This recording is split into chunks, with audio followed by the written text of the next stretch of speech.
Hello YouTube, this is Morgan Airspeed Prime here with my next Avatar news update video. So in this one we have a bit of Netflix Avatar news, and it's relatively big, but I also don't really know how much this actually means necessarily. So as you can see here, Variety, it feels like everywhere is basically reported on this.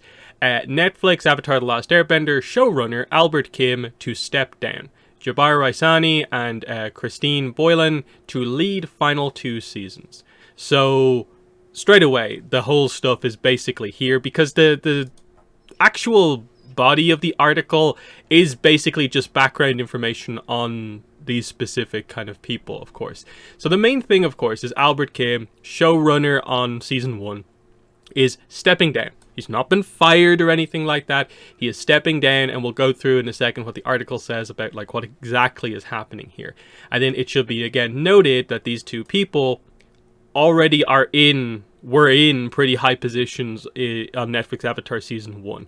So we've just seen someone kind of leaving to take up a different role elsewhere, and then basically the two people kind of directly below Albert Kim just kind of be, I suppose, effectively promoted into the kind of lead positions on the show. So that's kind of what's happening here. Of course, we know the show is confirmed for season 2 and 3.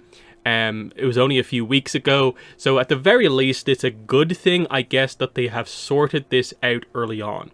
That Albert Kim is not leaving deep into book 2 production or anything like that. No, it's happening within weeks of the announcement that season 2 and 3 are actually happening.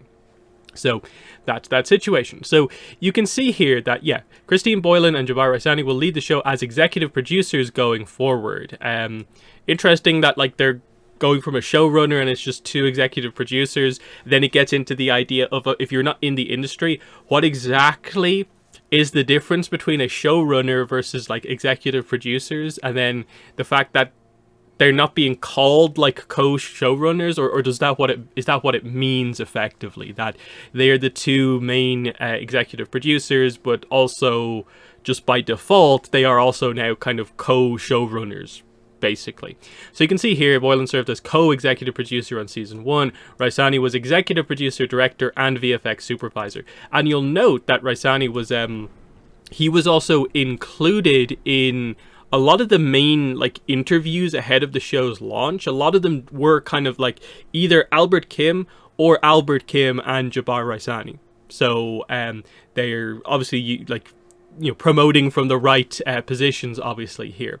So it says here, Albert Kim wanted to explore new opportunities following a multi-year development process on Avatar The Last Airbender. He has signed a deal with Disney to work as an executive producer on Percy Jackson, while also developing new projects for the company. So that's a bit of an interesting one. You kind of wonder, like, why exactly would he step away from the role on Avatar? What's going on here? That's maybe a little bit of like the question in all of this, going from like Avatar The Last Airbender to Percy Jackson, but then I guess maybe the idea of he gets to work on new projects, original projects, rather than just IPs is maybe kind of part of the idea.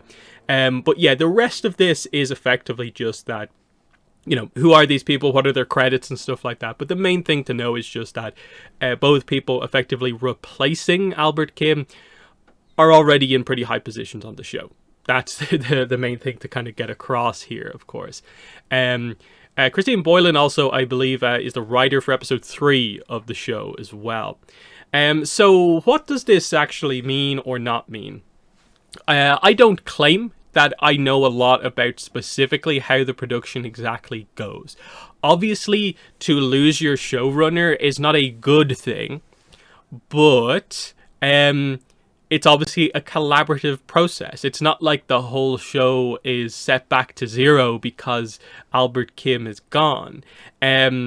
The other 2 people replacing him have been in sort of equivalent positions, assisting with a lot of this stuff. And so the transition, especially happening early on in the process for season 2 and 3, should allow this, I'm guessing, to be a pretty comfortable kind of crossover. And they know what the situation is now as they get into, I suppose, properly into writing, planning these seasons. They're going to have to get working on, I suppose, key actors for characters that are going to be introduced in seasons 2 and 3.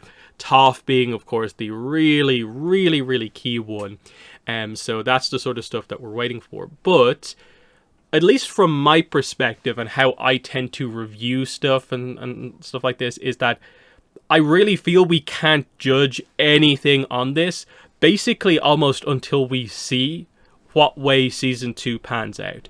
Even, I think, getting as far as like trailers, I think we kind of learned some lessons from the trailers going into the actual show on season 1, is that the trailers don't tell you the full story. That was, I think, very, very clear. I think people had a lot of high expectations, and I think they fell off a little bit the second people actually saw the actual show. So we just need to see what they're going to do for season 2 and 3. And ultimately, my thoughts on season 1 is that it's at the very least a decent platform to build on going into season 2 and 3. They are still going to have a lot of challenges trying to adapt it. A lot of people will make the point that, oh, like it'll be easier to adapt season 2 and 3, but I think the challenges are just slightly different. The struggle with season 2 is how do you adapt the scattered like first half before you get to basically like the library, the desert, into the Ba Sing Se arc. How do you do those kind of scattered episodes at the start? And then probably one of the bigger things is that I think is very clear is 8 episodes. I think is pretty much universally agreed upon as like just feeling like it's not enough for any of the seasons of the show. They're going to be very stretched for all seasons trying to do it in 8 episodes.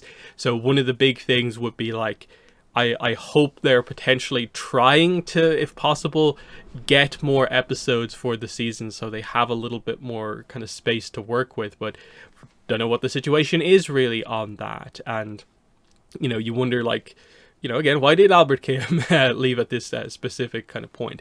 What feedback are they actually going to take on board from the reception to season 1? And definitely, you would say some of the main stuff that needs to be improved is, you would say, the characterization of like Team Avatar. Aang and Katara, I think especially, just they need to do a better job writing their characters, presenting their characters. Sokka, I think, overall was decent, but again, could use, you know, a little bit of help.